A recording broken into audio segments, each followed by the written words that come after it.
Hello, everyone. Today I have the amazing Licia Morelli. Hi, Licia. How are you today?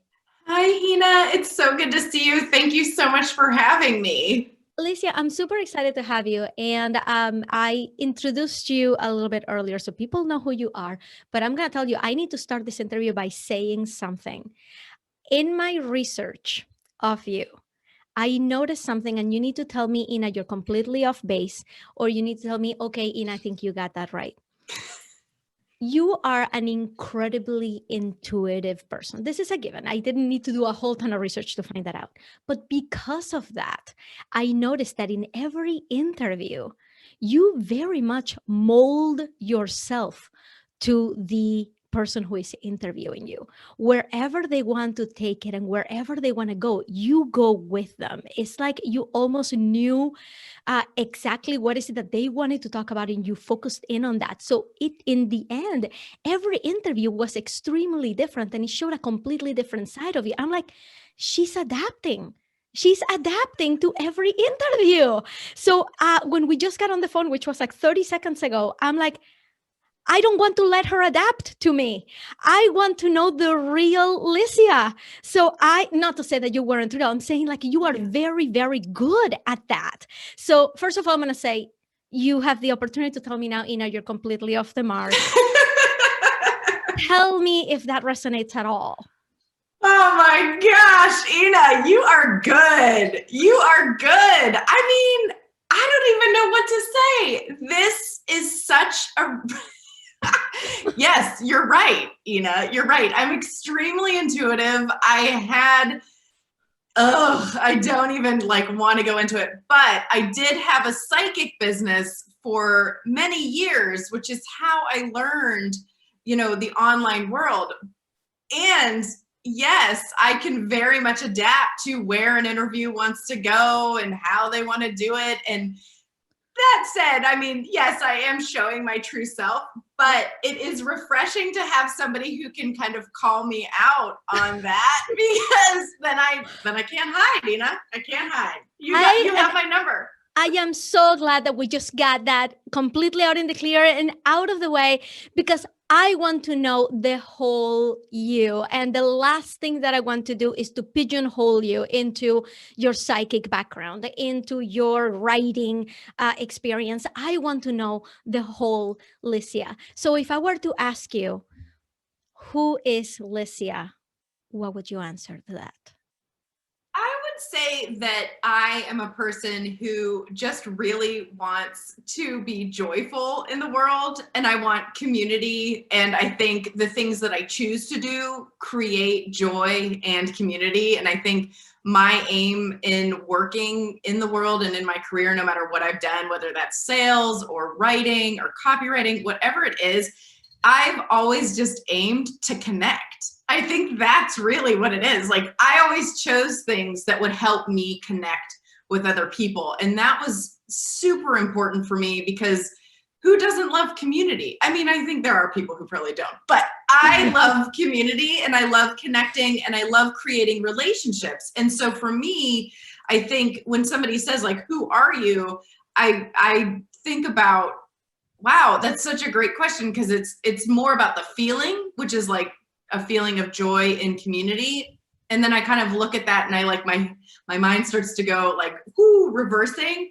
And I'm like, oh yeah, I've always just wanted to have community, which is why I've always had relationships, which is why I've always done the jobs I've done. So, I mean, I think that's a great answer. And now we're going to start to dissect things. But first, now that we got that out of the way, and we can take a clean, deep breath, because now we know how things are going to go. We're just going to be looking for Licia. We want to get to really know you.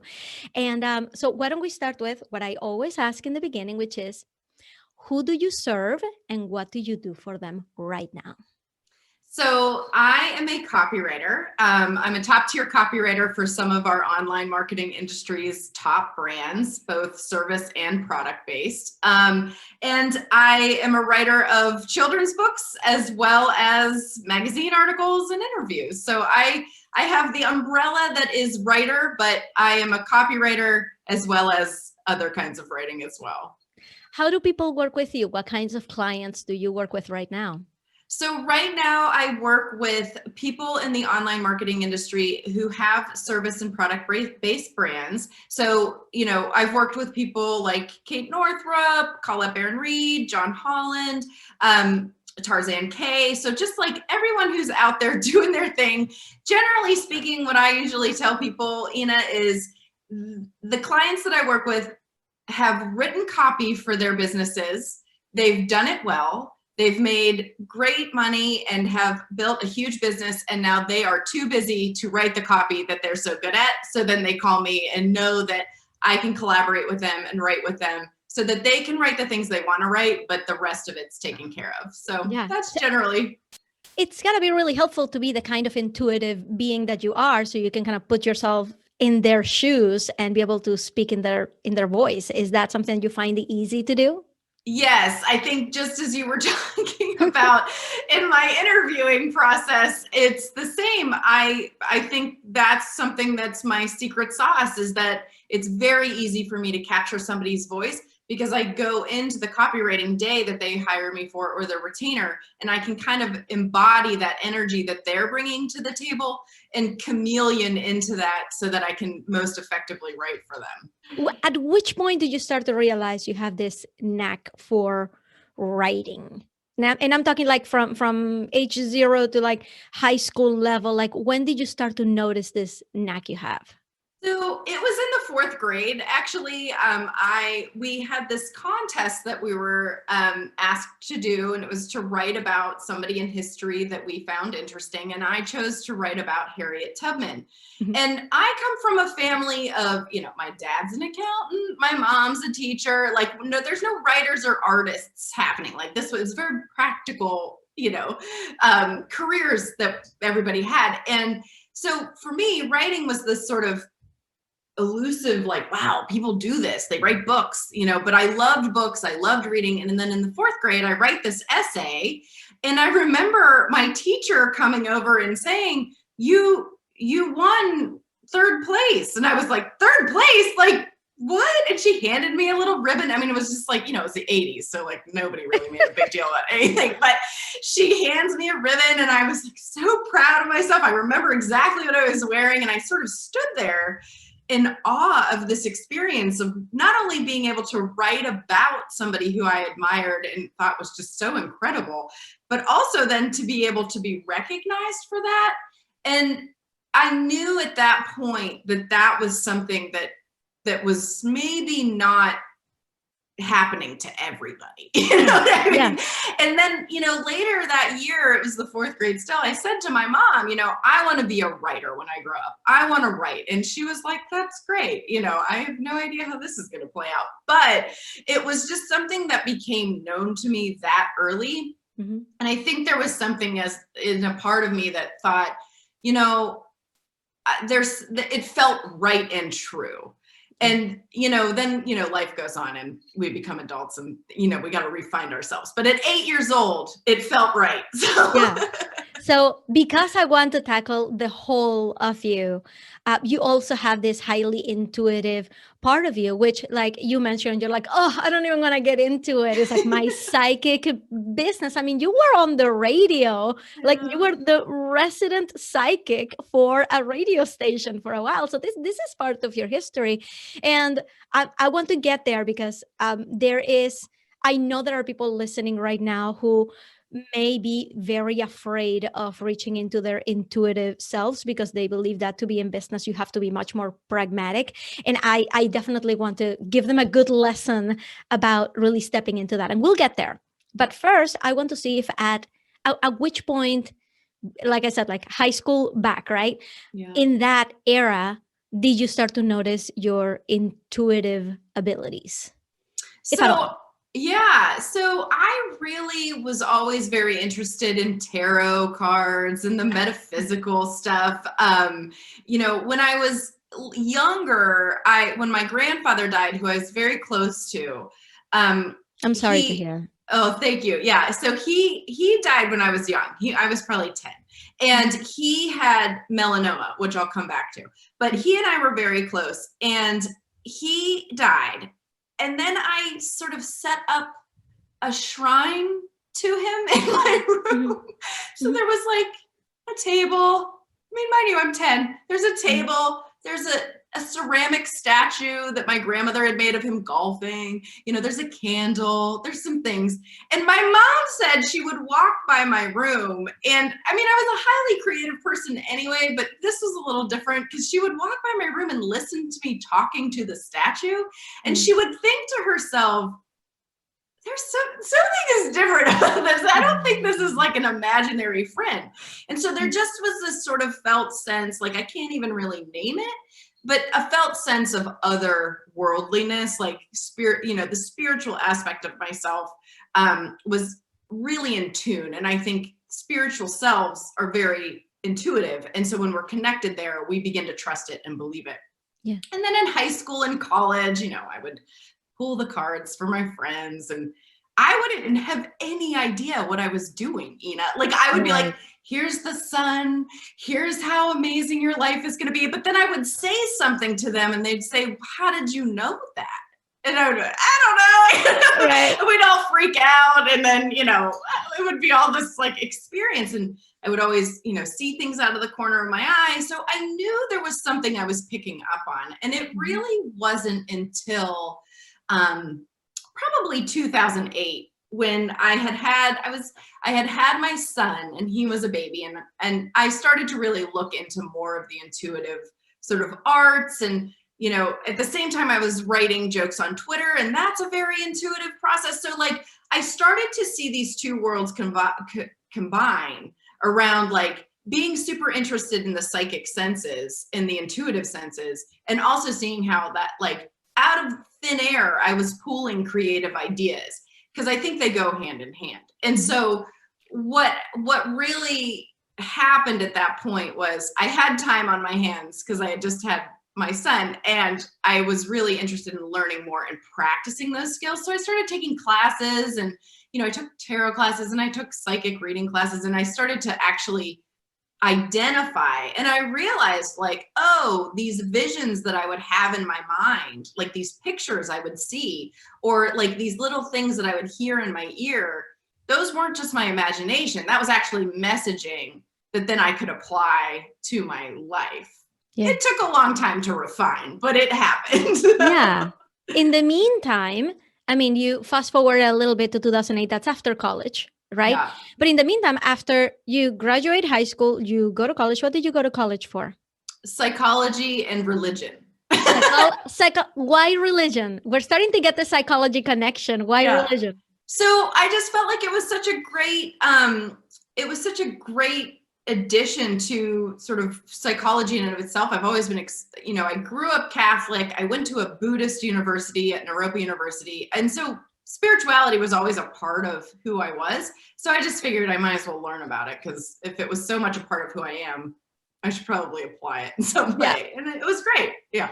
What did you think you were going to do with your degree? Regardless of what you ended up doing, what did you think was going to happen after college? That's a great question because I had no idea.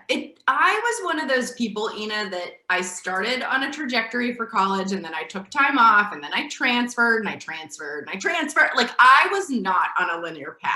And so for me, just finishing college was great because I was like, finally, I've done this thing. I'm done. I have this degree I like. I went to a school I loved. I had no idea. I think I had a lot of entitlement after I graduated from college because I had jobs that paid well before I graduated. But instead what happened is that I ended up getting a job at a nonprofit and then I just sort of allowed myself to work there and move up from there. And I didn't really have a strategy or a vision for my career at that point. I just thought, well, I'm doing good in the world, so I'll just keep doing this. And it worked for a time. Yeah. So you have a job, you are not now kind of back on a traditional path, right? Oh, got my college degree. I am working. Did you like working at the nonprofit? How long were you there for? What did that feel like? Yeah, so I loved my job at the nonprofit. The job that I worked at was for adults with developmental disabilities.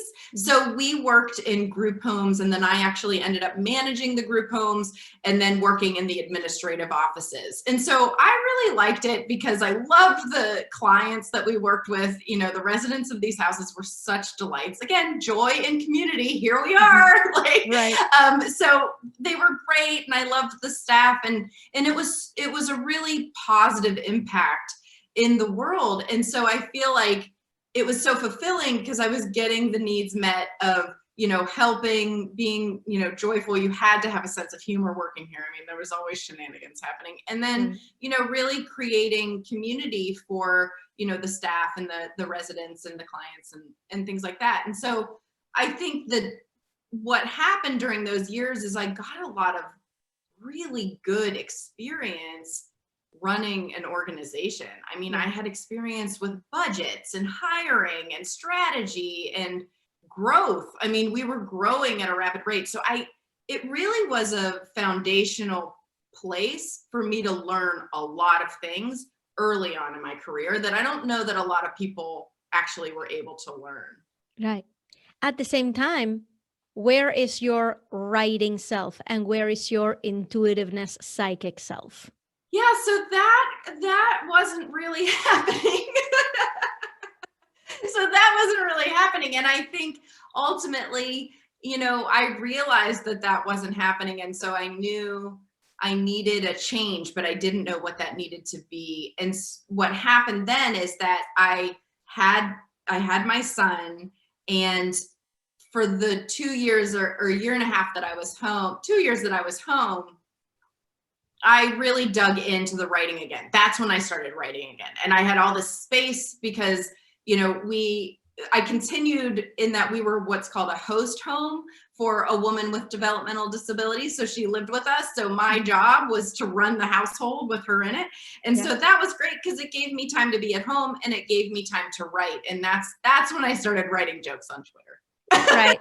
And then how did writing jokes on Twitter turn into you doing writing more seriously?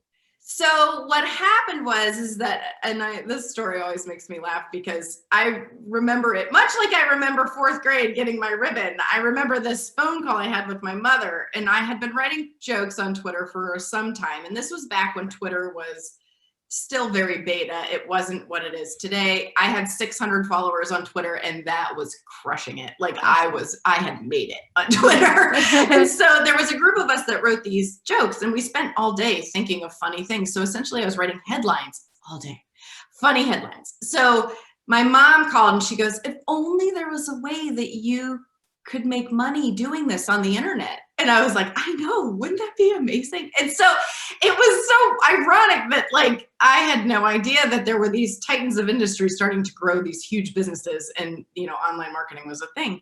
But Right. I was copywriting nonetheless. And what happened was is that through those jokes, I got published in my first book. So I was part of a compilation of joke writers on Mhm. Twitter. And that was a credit. And again, it was one of those moments where I thought, wow, there's really something to this. Mhm. Maybe I should apply what I'm writing to the work, like maybe to start a business. I started to think like maybe I should start a business, but I wasn't sure what that was. And then the next year, I got a job in sales. And I've always been a salesperson. So part of my job at the nonprofit was to sell, our services. Before that, I worked in retail. Like I've always been a salesperson. And so I got a job as a salesperson at Phil and Ted's and Mountain Buggy, which is a stroller company. Nice. And they're really irreverent. Like they are known for being irreverent. So it was sort of the perfect place for somebody who had been writing jokes on Twitter to land a job as a desk salesperson because I was selling essentially from email. I Yeah. would get on the phone sometimes, but I started to then become a copywriter, salesperson, not only through customer service, but also through emails with the clients. And then I also started at that time, it sort of compounded itself. I started a little business called Two Cups Tarot, and that was my first online business. Okay, so what was Two Cups Tarot about?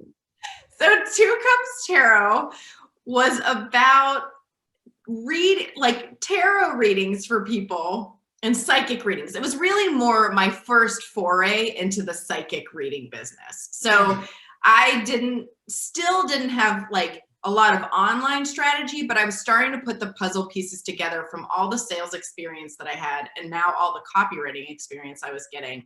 And I was like, okay, well, if I combine these two things, perhaps I might sell something on the internet. Right. And I remember the first day I sold a tarot reading, I thought I had won the lottery. I think it was like $30 or something. Like I was like, oh my God, this is amazing. But what I realized was I had been on my Facebook page and I had been doing these free, this was back when Facebook pages were like, there was no algorithm. It was great. Right. You could still do a lot of stuff and get a lot of traction. So I was doing this free tarot reading and somebody said, could you do a full reading for me? I will pay you. And I thought, oh, I didn't even have to ask for the sale. This is amazing. What? Something about this offer, this freebie really worked. I didn't have a newsletter list. I didn't know, I didn't have all the components yet, but the thread was that the copywriting, that's what was doing it. That's the thing that was always working for me. It was always selling for me. Yeah. And so that was the birth of my first psychic business. And Two Cups Tarot, like over the course of the next year, I was working at my sales job and then moonlighting in the evenings as a psychic. Okay, so here you are, starting this psychic business, but you didn't even really start to do this online until you found out about B School in 2014. So can you tell us like what happened between this moment that you're starting this business and when B School kind of came into your life? What happened in that span? Because I feel like it's like 8 years in between. What happened there? It was so much struggle. Like there was so much struggle. I didn't know what I was doing. I just was like, the vast sea of the internet was so confounding to me. It was so confusing. I didn't know how to like take all this knowledge that I had and put it into place. And so what happened was I started Two Cups Tarot. That was probably 2010, 2011. And so for 2 years, I sort of plodded along. I got a job as a psychic on Psychic Source, which is like a phone psychic. So like talk about really taking it to the nth degree, like, so I got a job at Psychic Source. I was answering calls and I was doing that. And I was doing private readings.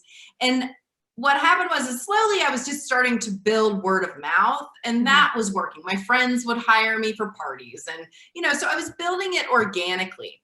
And then in 2012, we moved to Maine. So in August of 2012, we had this big move. And so I had to I was still doing the work. And actually it was very helpful to meet people because people were like, there's the psychic, and we're in a small town now. So it was like really funny because I became notable even before people knew me. So that was helpful. And you moved from Colorado, right? Yes. From Colorado to Maine. Yep. So we moved cross country. So it was just one of those times where there was like about 6 months where I was still building my business, but also trying to settle into this new arena. And then, that was over 2000. Then I'm working again locally and I'm still trying to figure out this internet aspect of it. Like it's working, but not in the way that I needed it to. And then in 2014, that's when I took B School.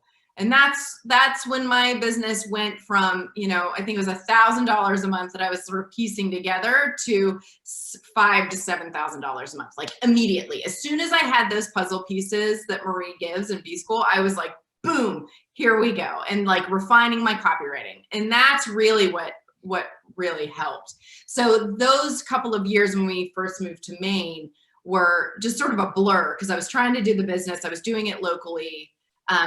But I was, we had just moved. So I was like, it was a hobby at that point. Like I wasn't fully invested. And then I was again in 2014. At which point does melanoma hit? Yes. Yeah. Yeah. So it's funny because I mentioned my grandfather who died of melanoma. And so when I was diagnosed with melanoma, it was pretty scary. It was really upending, but there were so many good things that came out of it. So what happened was I take B School and I love telling this story. Our friend Laura Belgray plucked a comment about copywriting out of obscurity in these comment fields. And then she and I became pen pals while I was sick. And I have to say, like, during that time, it was so incredible because I was so sick and I met some of my greatest friends in the online world. You know, I met Laura, I met Gina Gomez, like, and we were writing to each other about these businesses that we had, and it helped refine copy. And I started to really remember, like, you know, I do love writing. So I'm so sick. I'm, you know, I've had 3 surgeries. I have to do chemo, you know, and sort of my world got upended. So right as this business of being a psychic took off, I started to go inward and realize I was leaving a big part of myself on the table. I wasn't writing. I was only doing this other stuff. And I was realizing that maybe because you can do something, just because you can do something doesn't mean you always should. And that's where I came to with my business. And in 2015, I closed my business. I will never forget it. I was at a speaking event and I came to this realization that I just didn't want to be doing it. I didn't want to be talking about it. I didn't want to be teaching it. It wasn't what I was supposed to be doing. And I'll never forget. I think other entrepreneurs can appreciate this. I put my head down on the hotel desk and I just cried. I was like, I am doing the wrong thing. I'm in the wrong business. And then I was like thoroughly confused. So I just recovered from cancer. I'm closing my business, shuttering the doors, and I just didn't know what was going to be next. I was like, I don't know what's going to happen. And then what? And then I got hired as a copywriter. So I got hired as a copywriter. So I was writing copy. Well, I had become a B school mentor. So I was doing that in 2015. I was like, sort of, now I closed my business and I'm like, oh, what am I going to do now? So I get hired as a B school mentor. So that was great. I was able to help B schoolers go through the program and, you know, support them in the comment field. And then people knew me as a copywriter. They knew I could write copy. And so I got hired by Colette Baron Reed as a copywriter. And then Kate Northrup found out that I was copywriting and she hired me as a copywriter on like a couple of project basis things. So I started working as a copywriter.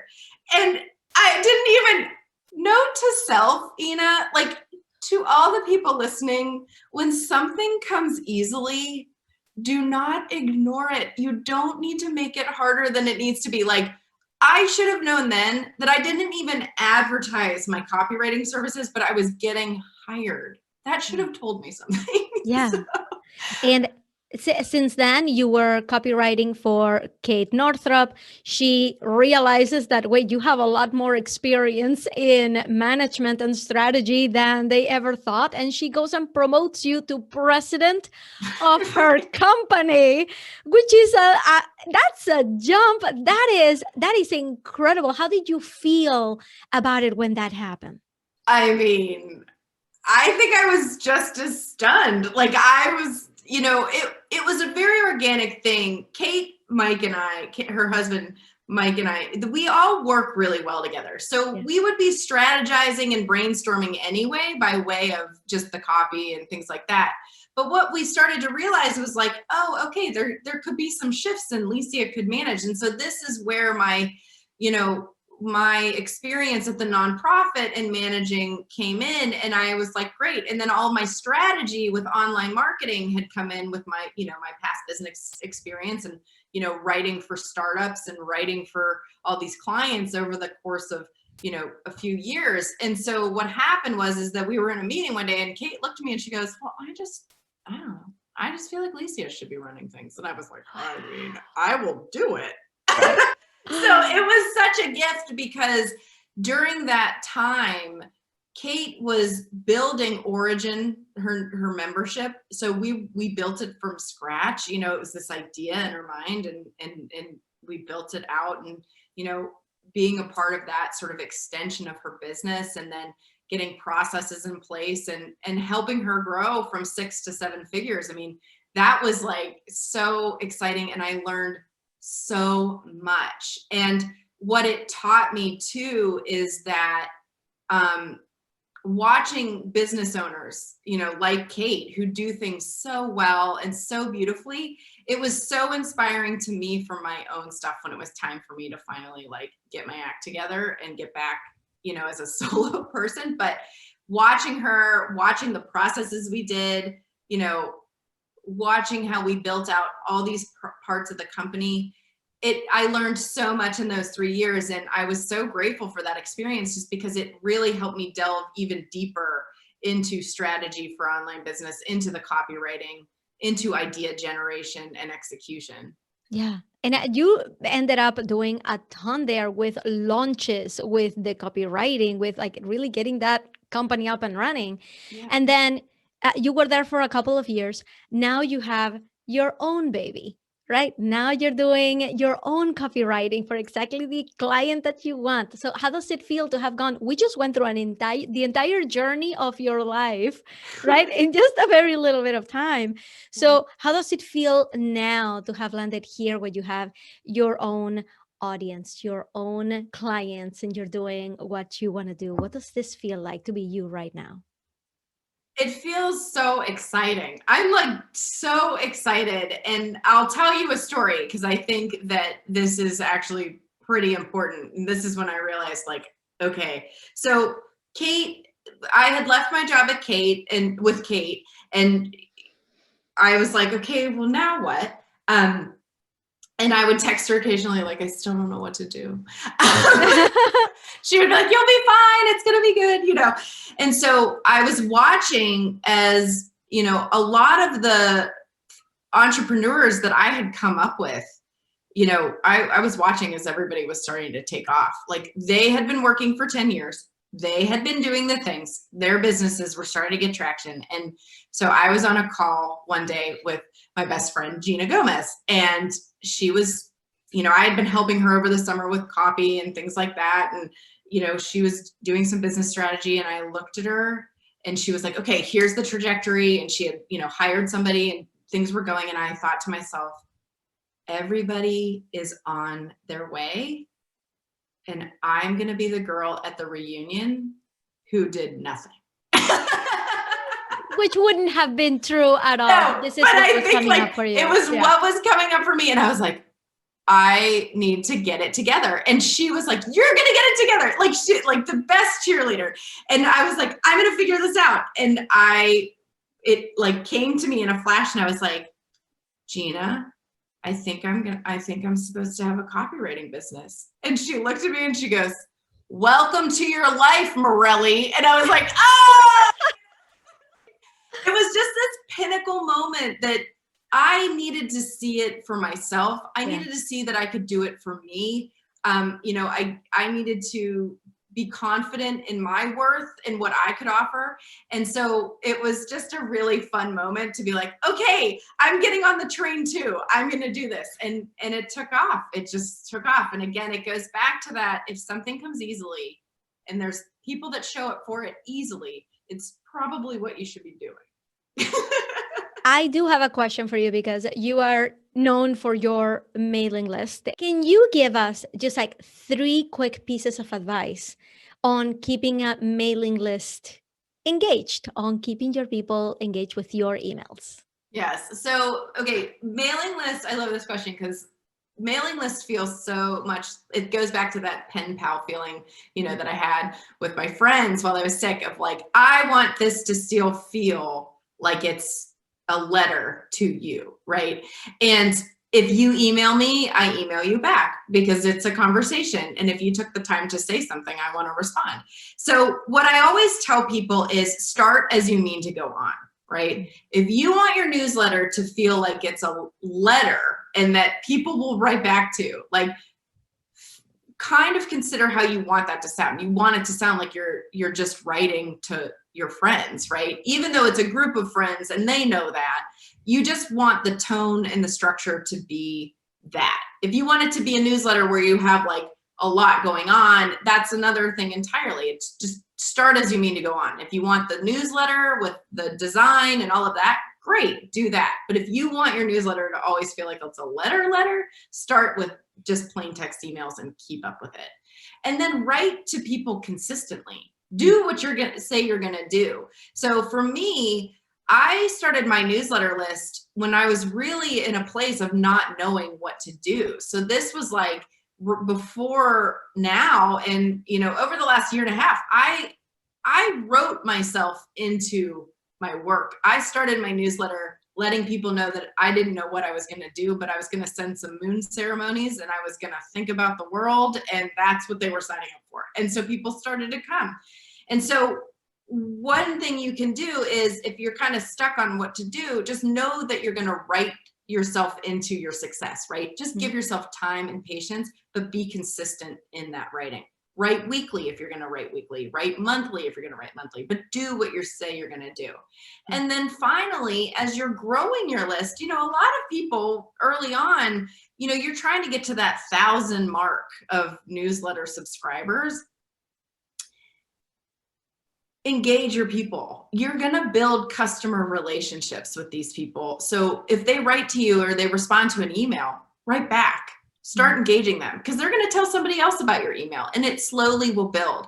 So what I always tell people is, if you're under the 1,000 mark, or even at the 1,000 mark, engage your list as you would a letter. And I think the bigger it gets, then you build infrastructure to make sure that somebody is responding to the responses, right? You just have to build that out. But for me, creating community came through my newsletter, and I really wanted people to feel seen and heard.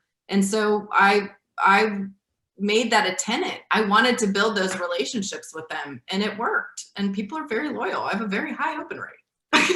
Thank you so much for giving us that. So I want to ask you, what is the biggest misconception that people have of you as a successful businesswoman?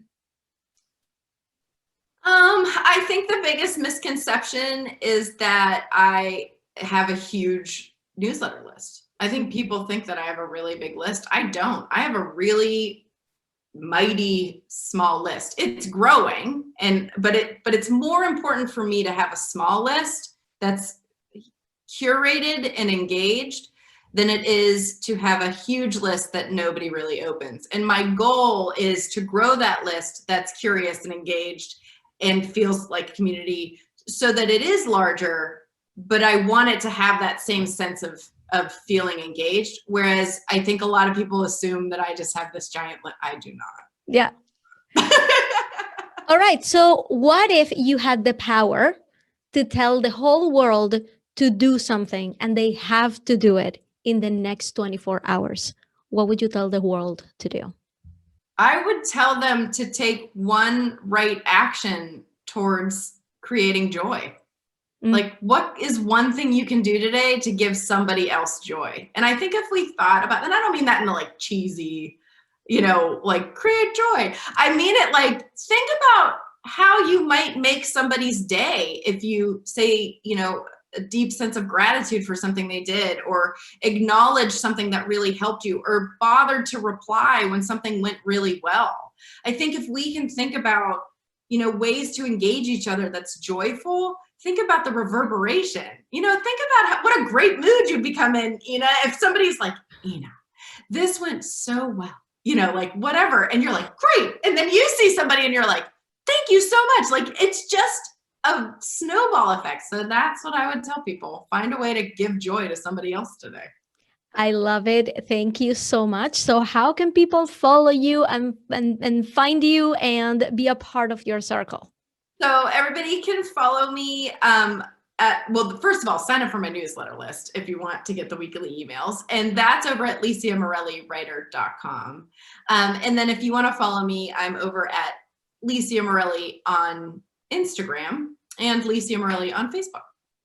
Love it. Thank you so much, Licia. Thank you, Ina. This has been excellent. I love this interview. I'm so excited to have been here. It's such a pleasure to talk to you. It got me really thinking about things in new ways. So I'm really grateful. Thank you for saying that. That gives me joy. So thank you so much for being here. A true pleasure for sure. Thank you.